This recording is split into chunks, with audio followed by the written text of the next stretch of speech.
পর্তুগালের ফ্যামিলি ভিসাতে কিভাবে আপনার পরিবার নিয়ে আসবেন, কি কি ডকুমেন্টের প্রয়োজন পড়বে, আজকে এই ভিডিওতে বিস্তারিত আলোচনা করব। অবশ্যই পুরো ভিডিওটি আপনারা মনোযোগ সহকারে কন্টিনিউ করবেন। পর্তুগালের ফ্যামিলি ভিসাতে ফ্যামিলি আনার মূল যে শর্ত হচ্ছে সেটা হচ্ছে আপনাকে পর্তুগালের বৈধভাবে বসবাস করছেন তার ডকুমেন্ট থাকতে হবে। উদাহরণস্বরূপ যদি আমি বলি, কেউ ইমিগ্রান্ট বা স্টুডেন্ট হলে তার রেসিডেন্ট পারমিট থাকতে হবে, অর্থাৎ আপনাকে অবশ্যই বৈধ হতে হবে। দ্বিতীয়ত, আপনার অভিবাসন অধিদপ্তরের বেঁধে দেওয়া বার্ষিক ইনকাম থাকতে হবে। কেউ যদি শুধুমাত্র নিজের বউ আনতে চায় তাহলে তার বার্ষিক নেট ইনকাম IRS 9,000 ইউরো পরিমাণ থাকতে হবে। আর বউ আর এক বাচ্চা আনার জন্য আরও 30% ইনকাম আপনাকে বেশি দেখাতে হবে। যেমন বাচ্চার বয়স যদি 12 থেকে 17 হয় আর বাচ্চার বয়স যদি 0 থেকে 11 হয়, সেক্ষেত্রে 25% বেশি ইনকাম আপনাকে দেখাতে হবে। আমি যদি একটু সহজ করে আমি আপনাদেরকে বলি, যদি আপনি বেসিক স্যালারিতে কাজ করে থাকেন তাহলে আপনাকে প্রতি অ্যাডাল্ট মেম্বার আনার জন্য 165 ইউরো 12 মাস করে বেশি দেখাতে হবে। আর প্রতি বাচ্চার জন্য বেসিক স্যালারি 125 ইউরো 12 মাস করে টোটাল ইনকাম আপনাকে দেখাতে হবে। আর যারা ব্যবসা করেন তাদের ক্ষেত্রে এই সেম টোটাল 12 মাসে আপনাকে যেভাবেই হোক এই টাকাটা নেট ইনকাম আপনাকে দেখাতে হবে। যদি বাবা মার জন্য আবেদন করেন তাহলে বেসিক স্যালারির সাথে দুইজন অ্যাডাল্টের জন্য অতিরিক্ত ইনকাম সেটা দেখাতে হবে। এখন হয়তো আপনারা অনেকে প্রশ্ন করতে পারেন যে টোটাল কত টাকা লাগবে। টোটাল যে অ্যামাউন্টটা লাগবে সেটা হচ্ছে 9,000 ইউরো আপনার ইনকাম থাকতে হবে। তবে অনেক সময় ইনকাম একটু এদিক সেদিক হয়, সেটা কোনো সমস্যা নেই, সেটা তারা কনসিডার করবে। কারণ ইনকাম যদি টোটাল ইনকামের লিমিট অর্থাৎ IRS থেকে কম হয় তাহলে আপনি পারমিশনের আবেদন করার সময় লাস্ট 3 মাসে ইনকাম একটু বেশি দেখাবেন। আর ব্যাংক স্টেটমেন্ট দেখাবেন যেন সব মিলিয়ে টোটাল ইনকাম কভার করে নেয়।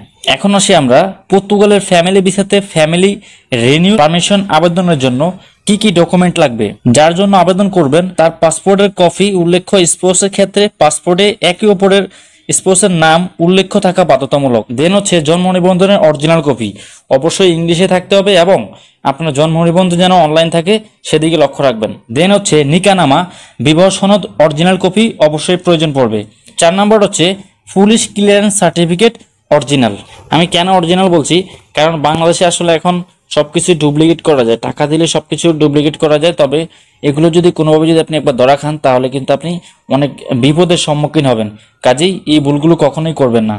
এই ডকুমেন্টগুলো প্রথমে আপনাকে যে কাজটি করতে হবে, ট্রান্সলেটর, নোটারি এবং ফরেন মিনিস্ট্রি ও ল মিনিস্ট্রি থেকে সত্যায়িত করে আপনি পর্তুগালে নিয়ে আসবেন। তারপর পর্তুগিজ ট্রান্সলেশন নোটারি করে বাংলাদেশের দূতাবাসে লিসবন কৃতক সত্যায়ন করে পর্তুগিজ ফরেন মিনিস্ট্রি থেকে এটাকে আপনাকে সত্যায়ন করতে হবে। এখন আসি, যে আবেদন করবে তার কি কি ডকুমেন্ট লাগবে। যে পারমিশনের জন্য আবেদন করবে সে যদি জব করে তাহলে প্রথমত আপনার 1 নম্বরে লাগবে পাসপোর্ট, 2 নম্বরে লাগবে রেসিডেন্ট কার্ড, 3 নম্বরে লাগবে IRS ডিক্লারেশন কপি, 4 নম্বরে লাগবে জব কন্ট্রাক্ট, আপনার 5 নম্বরে লাগবে লাস্ট 3 মাসের স্যালারি স্লিপ, 6 নম্বরে লাগবে পত্তন ডিক্লারেশন, 7 নম্বরে লাগবে ACT ডিক্লারেশন, 8 নম্বরে লাগবে বাসায় কন্ট্যাক্ট, জুনতা প্লাস সাব কন্ট্যাক্ট। সব ডকুমেন্ট সেম অ্যাড্রেসের হতে হবে। তো আপনার এই সমস্ত ডকুমেন্টগুলো শেপ থেকে পারমিশন নেওয়ার জন্য সাবমিট করতে হবে। যে শেপের ফাইল সাবমিশনের জন্য 4 থেকে 5 মাস আগে অ্যাপয়েন্টমেন্ট নিয়ে রাখতে হবে।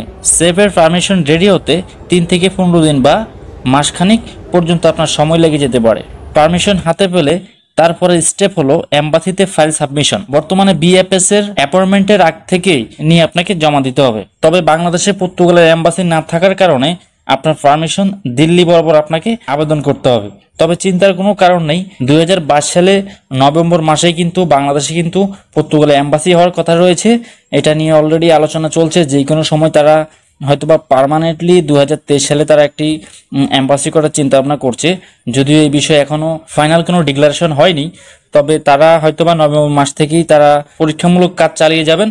যদি ভালো রেসপন্স পায় বাংলাদেশ থেকে তাহলে হয়তোবা তারা পার্মানেন্টলি একটি এম্বাসি স্থাপন করবে।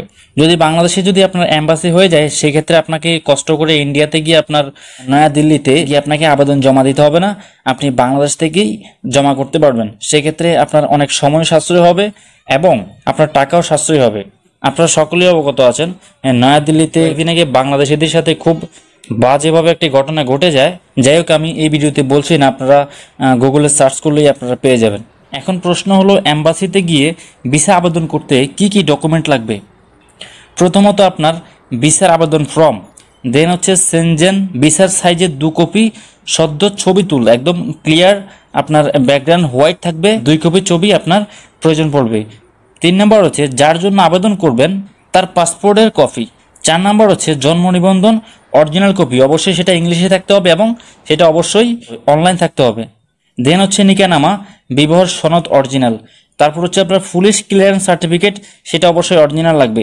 তারপর হচ্ছে আইআরএস অর্থাৎ আইআরএস ডিক্লারেশনের কপি এবং জব কন্ট্রাক্ট, লাস্ট 3 মাসের স্যালারি স্লিপ, পত্তন ডিক্লারেশন, এসিটি ডিক্লারেশন, বাসার কন্ট্রাক্ট, জুনতা প্লাস সাব কন্ট্রাক্ট, সব ডকুমেন্ট সেম অ্যাড্রেস। তারপর হচ্ছে বিগত 3 বছরের আইআরএস এর কপি। তারপর হচ্ছে ব্যাংক পেমেন্টে মিনিমাম লাস্ট 3 মাসের অথবা 6 মাসের, তবে 6 মাসে হলে সবচেয়ে বেটার হয়। তারপর যে ডকুমেন্ট লাগবে সেটা হচ্ছে অ্যাপ্লিকেন্টের সেনজিং ট্রাভেল ইন্স্যুরেন্স মিনিমাম 6 মাসের এবং ইন্ডিয়ার ভিসা কপি এবং সকল পাসপোর্টের ডাটা পেজ। যেহেতু আমরা ইন্ডিয়াতে গিয়ে আবেদন করব, সেক্ষেত্রে ইন্ডিয়ার ভিসা কপি এবং সকল পাসপোর্টের ডাটাবেস। যদি এটা বাংলাদেশে হয়ে যায় সেক্ষেত্রে আপনার ইন্ডিয়ান ভিসার কোনো প্রয়োজন নেই।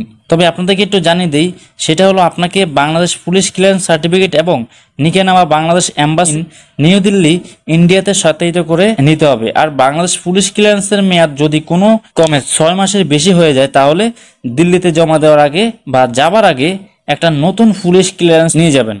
এটা জাস্ট বাংলাদেশ এম্বাসি থেকে সত্যায়িত করে জমা দিবেন এবং সেনজেন ট্রাভেল এজেন্সি চাইলে বাংলাদেশে, আর সেনজেন ট্রাভেল এজেন্সি চাইলে বাংলাদেশ থেকে করে নিতে পারবেন। এটা জাস্ট বাংলাদেশ এম্বাসি থেকে সত্যায়িত করে জমা দিবেন, আর সেনজেন ট্রাভেল ইন্স্যুরেন্স চাইলে বাংলাদেশ থেকে করে নিতে পারবেন। আপনারা চাইলে কিন্তু ইন্ডিয়া থেকেও করতে পারবেন। আর নিউ দিল্লিতে এম্বাসি ফি হচ্ছে আপনার 9,300 রুপির মতো, আপনার বিএফএস এর সার্ভিস চার্জ সহ। এখন কথা হচ্ছে কোথায় সাবমিট করবেন। সাবমিট করার জন্য আপনাকে যেতে হবে নিউ দিল্লি, নয়াদিল্লির সবকটি দেশেই সম্মিলিত ভিসা সেন্টার নাম বিএসএফ গ্লোবাল। বিএসএফ এ আপনার অ্যাপয়েন্টমেন্ট সময় অনুযায়ী আপনাকে ফাইল জমা দিতে হবে। আপনি সাথে দরকারি ডকুমেন্ট ছাড়া কোনো প্রকার ইলেকট্রনিক আইটেম যেমন আপনার ল্যাপটপ, ক্যামেরা ইত্যাদি সাথে আপনাকে নিতে দিবে না। আপনি এগুলো যদি নেন সেক্ষেত্রে আপনার এগুলো রেখে দিবে। আপনাকে সাবমিশন কাউন্টার থেকে একটা স্লিপ দিবে, এটা সংরক্ষণ করে রাখবেন। এবং নর্মালি ভিসা রেডি হতে আপনার 1 থেকে 1.5 মাস সময় লাগে। অফিসিয়ালি কোনো কারণে দেরি হলে সেটা তারা আপনাকে মেলের মাধ্যমে আপনাকে জানাবে। তো আপাতত আপনার এখানে মোটামুটি কাজ শেষ। এখন আসি বাবা মার জন্য। যারা বাবা মার জন্য আবেদন করবেন তাদের অবশ্যই একটা বিষয় মাথায় রাখতে হবে, তারা যে আপনার উপর ডিপেন্ডেন্ট সেটার প্রমাণাদি আপনাকে দেখাতে হবে। যেমন আপনি প্রতি মাসে পর্তুগাল থেকে টাকা সেন্ড করেন, তাদের সেই মানি রিসিটগুলো জমা দেওয়ার সময় সাবমিট করবেন। এবং পিতামাতার ক্ষেত্রে বাবা মার জন্ম সনদের কপিও আপনার সনদের কপি অবশ্যই প্রয়োজন পড়বে। তো বন্ধুরা, আশা করি সকলে বুঝতে পেরেছেন। কারো যদি বুঝতে কোথাও অসুবিধা হয় তাহলে অবশ্যই আপনারা আমার এই ভিডিওর কমেন্ট বক্স রয়েছে, আপনারা কমেন্টে করতে পারেন। তাছাড়া আমার এই ভিডিওর ডেসক্রিপশন বক্সে আমার ফেসবুক পেজের লিঙ্ক দিয়ে রাখবো, আপনারা চাইলে সেখানে নক করে প্রশ্ন করতে পারেন, আমি আপনাদের প্রশ্নের অ্যান্সার দেওয়ার চেষ্টা করব। তো বন্ধুরা, আজকে এই পর্যন্তই। সকলে ভালো থাকবেন, আবার দেখা হবে অন্য কোনো এক ভিডিওতে।